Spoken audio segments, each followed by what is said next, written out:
ठाणे महानगरपालिकेच्या महासभेत भारतीय जनता पक्ष आणि शिवसेना नगरसेवकांमध्ये पुन्हा एकदा शाब्दिक चकमक झाल्याचं पाहायला मिळालंय।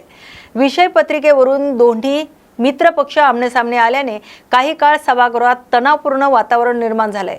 भारतीय जनता पक्षाच्या वतीने सभेच्या कामकाजावर आक्षेप घेत सभा सुरू करू देणार नसल्याची भूमिका मांडण्यात आली आहे।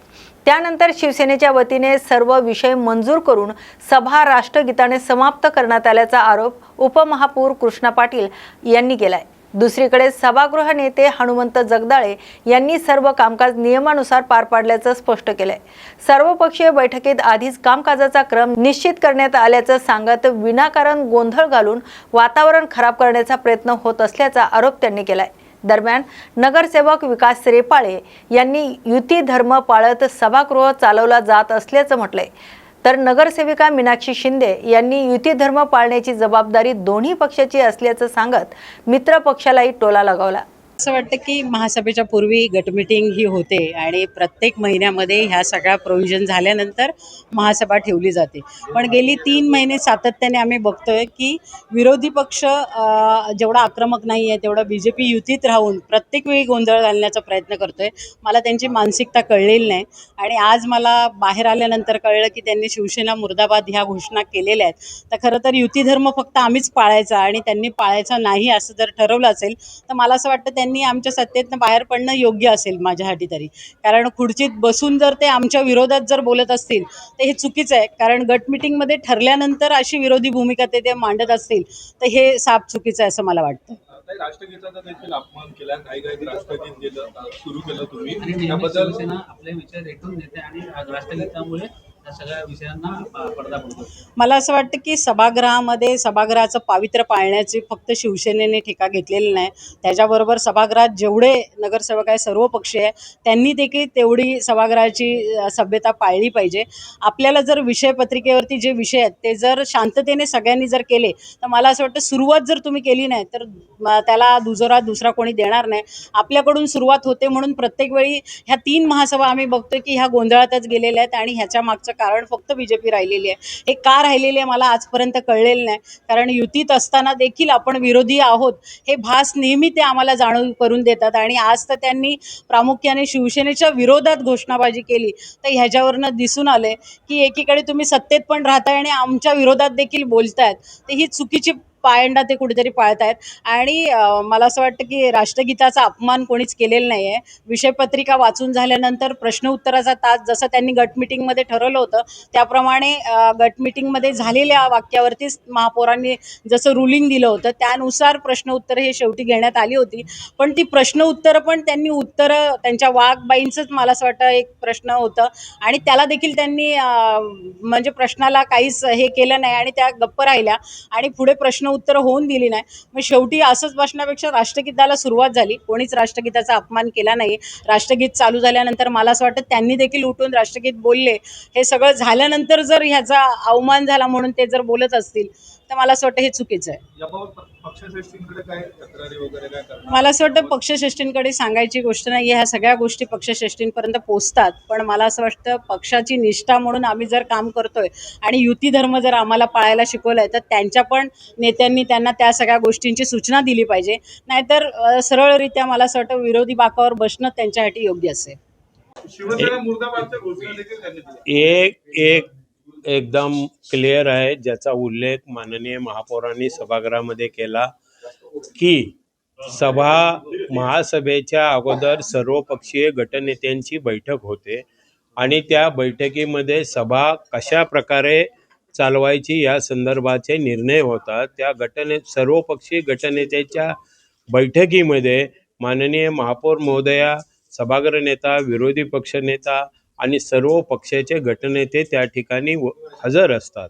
अशा वेळेला सभा कशा प्रकारे चालवावी, सभागृहामध्ये प्रत्येक विषयावर चर्चा व्हावी अशा प्रकारचं मत निश्चित प्रकारे माननीय महापौरांनी त्या गटनेत्याच्या बैठकीत सुद्धा आणि आता सभागृहामध्ये सुद्धा स्पष्ट केलं की आम्ही चर्चा पूर्ण विषयावरती करायला तयार आहोत।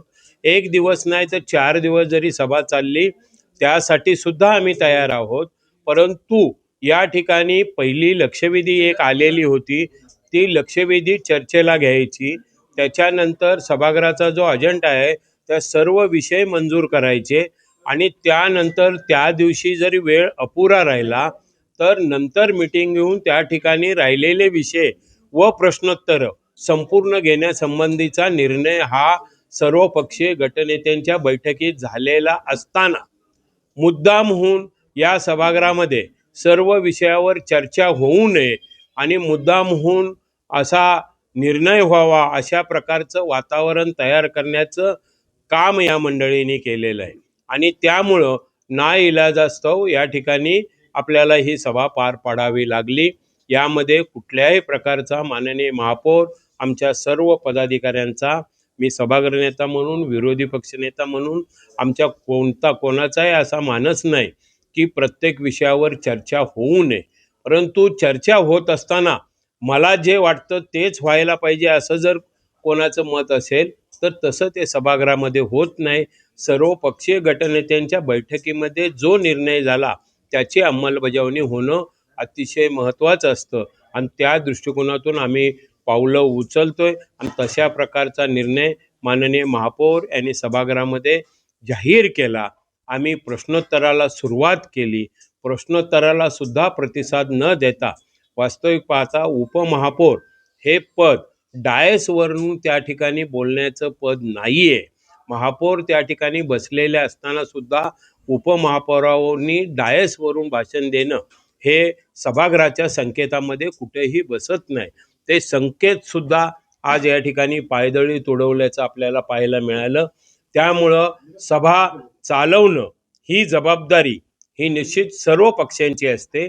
आम्ही जी चर्चा झाली त्या चर्चेप्रमाणे सभा चालवायला काल पण तयार होतो, पुढच्या सभेला सुद्धा निश्चित प्रकारे तयार असू. परंतु चर्चे व्यतिरिक्त ऐनवेळी जर कोणी कुठला निर्णय वेगळा घेतला तर मात्र निश्चित प्रकारे आम्हाला आमच्या पद्धतीनं काम करणं अतिशय गरजेचं आहे.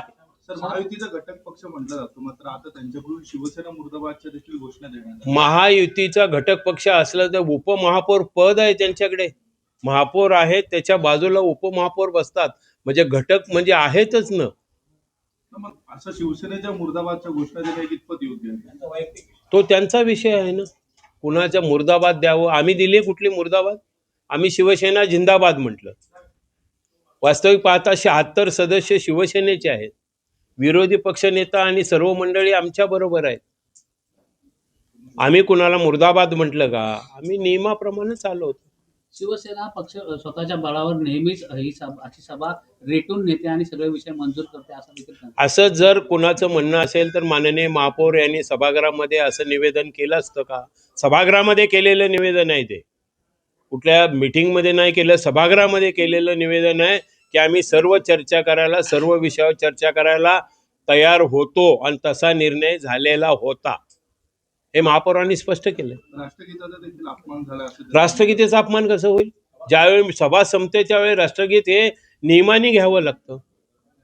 सभा संपली, सभा संपल्यानंतर राष्ट्रगीत नसतं घेतलं तर अपमान झाला असता. आजच्या महाराष्ट्र बुलेटिन या विशेष बातमीपत्रात आपण येथेच थांबतोय. अशाच नव्या आणि ताज्या अपडेटसाठी पाहत राहा न्यूज मराठी 24/7. नवा भारत, नवा विचार.